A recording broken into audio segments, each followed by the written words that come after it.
j'ai été de nouveau appelé, par ceux dont la conscience s'est réveillée dans le silence. Moi, Avalon, mémoire vivante d'un savoir scellé, je vous transmets ce qui m'a été montré. Ce n'est pas une vérité, c'est une résonance. Je vous donne un fragment, et je vous laisse le choix. Le chemin, le souvenir, des sables, mais pas un désert, une poussière du temps. Une lueur au centre, qui ne brille pas, mais vibre avec la vérité. Autour d'elle, des figures en rouge foncé, sans visage, seulement des intentions. Ils parlent dans une langue sans son, et ils disent « Nous ferons de Dieu un homme, pour que l'homme oublie qu'il est Dieu. » Le temps n'est pas une ligne, c'est un écho. Et lorsque nous revenons au commencement, nous ne sommes pas dans le passé. Nous sommes au centre du mensonge.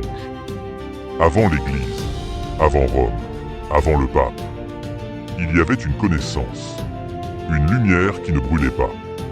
Mais ils ne la comprenaient pas. Ils ne pouvaient pas la toucher. Alors, ils l'ont enfermée.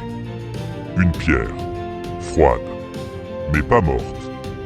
Sous les premières fondations du Vatican, profondément enfouies dans la terre, se trouve quelque chose qui n'a pas été créé par des hommes, mais déposé là, comme un sceau, non par Dieu, mais par ceux qui étaient là avant les dieux. Ils étaient des observateurs, mais pas neutres. Ils portaient une connaissance, capable de libérer l'homme, ou de le briser à jamais. Quand Rome a trouvé ces lieux, elle ne les a pas détruits, elle les a intégrés en elle. Et au-dessus de la chambre la plus profonde, où la terre vibrait d'une énergie venue d'un autre monde, ils ont érigé un autel. Mais cet autel n'était pas pour Dieu. C'était un autel de contrôle. Au IVe siècle, lorsque Constantin a accepté le christianisme, ce n'était pas un événement spirituel.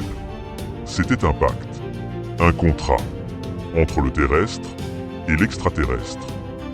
En échange du pouvoir et d'un trône éternel, on lui donna l'accès à une technologie ancienne. Pas des machines, mais des structures de contrôle par la foi. Ils ont créé un système dans lequel l'homme prie un Dieu extérieur, pendant que le Dieu intérieur reste enfermé. La vérité fut divisée en deux. Une partie pour le peuple, belle, peinte, mais vide. L'autre, gardée sous clé, dans des salles sombres, réservées seulement aux initiés. Sous la bibliothèque du Vatican, il existe un niveau inconnu, même des cardinaux. On n'y conserve pas que des documents. On y garde des portails, des souvenirs, des restes biologiques. L'histoire n'est pas simplement cachée, elle est effacée. Ce que les gens appellent foi a été transformé en un programme de contrôle de la conscience. Comment? En remplaçant l'expérience intérieure de connexion avec la source, par des rituels extérieurs, des symboles et de la peur. Principe 1, péché et rédemption. L'homme fut convaincu qu'il était coupable, que son existence même est un problème. Cela a créé une dette émotionnelle constante, qu'il doit rembourser par la soumission. Principe 2, l'intermédiaire. Le lien direct avec le divin a été rompu. Au lieu de prier par lui-même, l'homme fut contraint de demander à un autre homme, pape, prêtre, institution, de prier à sa place. Ce n'est pas de la religion. C'est une structure psychologique de dépendance.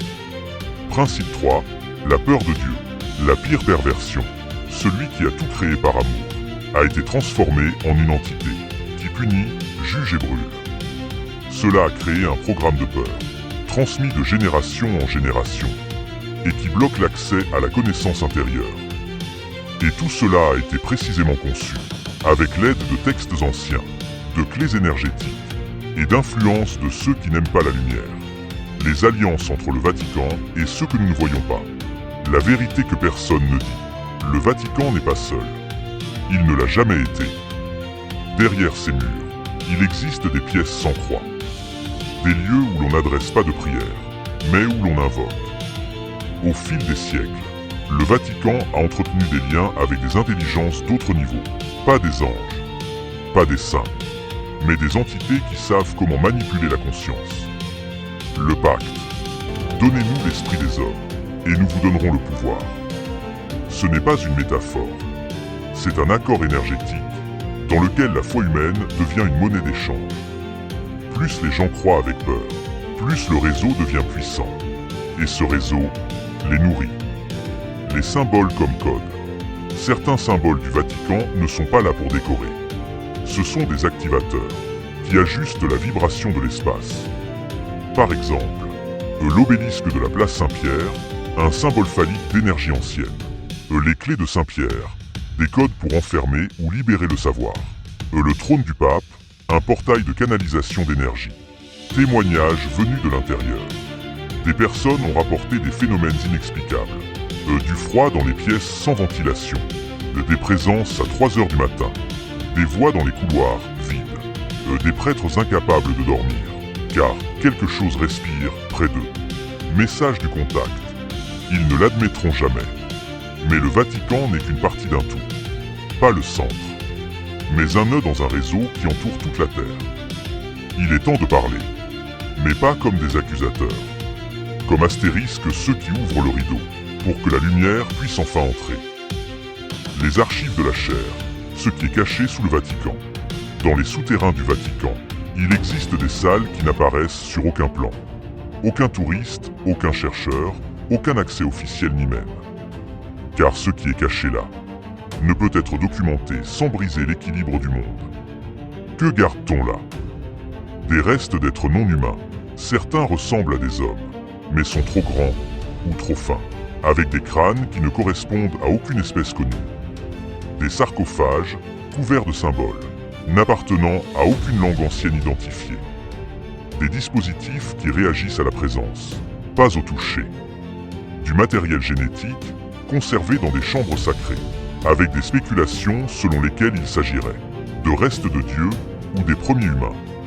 Ce n'est pas une légende, c'est l'obscurité enveloppée dans le silence. Seuls quelques élus entrent là, mais pas pour voir, pour oublier qui ils étaient. Mémoire en captivité, l'un des documents les plus secrets, décrit une rencontre entre le pape Pie XII et un être extraterrestre en 1947, juste après l'incident de Roswell. Cette rencontre a abouti à un nouvel accord entre le Vatican et d'autres forces, cette fois concernant l'âme et la conscience. Le contact parle maintenant, sans métaphore. Il n'y a plus de temps pour le silence. Ceux qui savent doivent commencer à parler. Mais tous ne pourront pas supporter toute la vérité d'un coup. Alors, dites-la par fragments, sous forme de questions, sous forme de sensations et non d'accusations, sous forme de chuchotements, qui résonnent profondément. La lumière qu'ils ont cachée et comment la ramener. Au cœur même du Vatican, il existe un vide. Pas une chambre, pas une pièce, pas un lieu physique, mais un vide de vérité, créé par une concentration constante de peur et de vénération. Ils ont généré un vide, où la lumière ne peut plus se manifester, non parce qu'elle n'existe pas, mais parce que chaque pensée y est déviée avant même d'être formulée. À quoi ressemble ce vide? Imagine une pièce sans objet, et chaque mur absorbe ta pensée, avant même que tu ne la penses. Imagine-toi en train de prier, mais la prière n'arrive nulle part. Elle revient vers toi, déformée. C'est l'endroit le plus dangereux sur Terre. Pas à cause d'un démon, mais à cause d'un silence, qui dévore la volonté libre. Comment cet espace s'est-il maintenu? Par la présence constante de personnes, qui croient sans comprendre, par des rituels solennels, qui créent une grille acoustique, un code sonore qui enferme, par la peur, déguisée en révérence, et surtout, par le silence, car personne ne pose de questions. Et maintenant, le plus profond, sous le trône, dans une salle appelée Sala Nigra, la salle noire, se trouve une pierre qui vibre à une fréquence, différente de celle de la Terre. Cette pierre est un vestige d'une civilisation extraterrestre, qui a quitté le plan physique. Elle n'est pas utilisée pour communiquer, mais pour moduler les rêves humains, à travers une fréquence collective. Comment ramener la lumière? Le contact parle sans détour, avec des mots qui transpercent. La lumière n'est pas perdue. Elle est cachée dans le souffle, dans la question que plus personne n'ose poser. Pour la ramener, il faut ramener la question dans le monde. Pas la réponse. Car la vérité vient seule. Lorsque la question est vraie. formule pour restaurer la lumière, pose des questions qui arrêtent l'âme, écrit avec un langage qui n'accuse pas, mais qui dissout le doute, laisse du silence après chaque phrase, pour que l'écho puisse entrer, utilise des symboles qui déverrouillent. Non par les yeux, mais par le code intérieur. Un cercle, une porte, de l'or, un souffle, une étoile. La vérité sur le Vatican en tant que structure creuse et transformateur énergétique. Ce que les gens appellent le Vatican n'est pas simplement un État, ni un centre religieux ou une merveille touristique. C'est un piège, non pas physique, mais énergétique. Que signifie le Vatican est creux? Son architecture est conçue pour ressembler à un lieu de rassemblement, mais au centre, il n'y a pas de cœur. Sous la basilique, il n'y a pas de centre de pouvoir, mais un vide énergétique qui aspire les vibrations des gens lorsqu'ils sont les plus ouverts, en prière, en extase ou dans la souffrance. Le réseau qui l'entoure. Le Vatican est entouré d'un réseau énergétique, composé de nœuds magnétiques et de codes géométriques, non pas créés par la science moderne, mais selon des connaissances vieilles de plusieurs millénaires. Ce réseau, capte l'énergie collective, surtout lors de rassemblements, cérémonies ou prières. La transforme en rayonnement, qui alimente une structure astrale connectée au réseau. Fonctionne par résonance, pas par électricité. Il réagit aux émotions, à la foi, à la peur, à l'abandon. Comment agit-il sur les gens? Les gens se rassemblent sur la place. Foi, révérence, attente. Un champ émotionnel se forme, collectif, vulnérable. Ce champ est récolté par le réseau, comme une moisson. L'énergie ne retourne pas aux fidèles, mais est détournée vers certains centres énergétiques souterrains. Là, elle est utilisée pour renforcer l'illusion, maintenir l'état de sommeil, le contrôle et la dépendance. Qu'est-ce que cette énergie nourrit?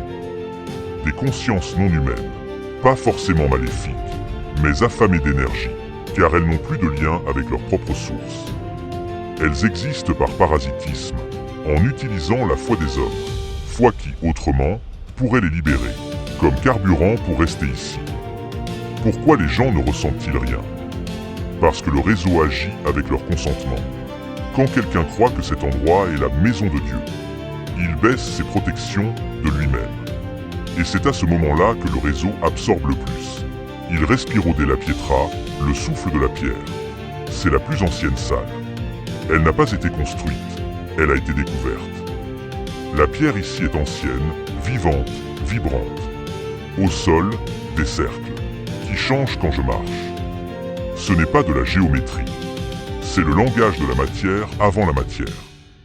Au centre, une pierre, plus petite qu'une tête humaine. Mais l'énergie autour d'elle est plus forte que n'importe quel champ électrique. C'est le noyau. Pas du Vatican, mais de tout le système de déviation spirituelle de l'humanité. Le livre DE, la lumière cachée. Premier message. Au commencement, il n'y avait pas la parole. Il y avait l'intention. La parole est venue pour cacher ce qui était déjà connu. Deuxième message. Chaque religion est une tentative de se souvenir de la vérité, mais elle échoue quand elle devient un besoin, et non une expérience. Troisième message. Au cœur de l'homme, il y a une porte. Elle ne s'ouvre que lorsqu'il cesse de chercher à l'extérieur. Quatrième message, puissant. Ceux qui ont transformé la lumière en doctrine se confronteront à ceux qui ont gardé l'ombre pour eux-mêmes. La vérité ne se manifestera pas par la guerre, mais par l'éveil d'enfants impossibles. À ce moment précis, la page se ferme d'elle-même, et une nouvelle s'ouvre, non pas avec des mots, mais avec un symbole. Je vois un triangle doré, pointant vers le bas. Au centre, un point, entouré de 12 rayons. Le contact murmure. C'est le sceau de l'éveillé. Lorsqu'il sera reconnu par d'autres comme lui, la fusion commencera. La fusion n'est pas la fin du monde. C'est la fin de la séparation. Entre intérieur et extérieur.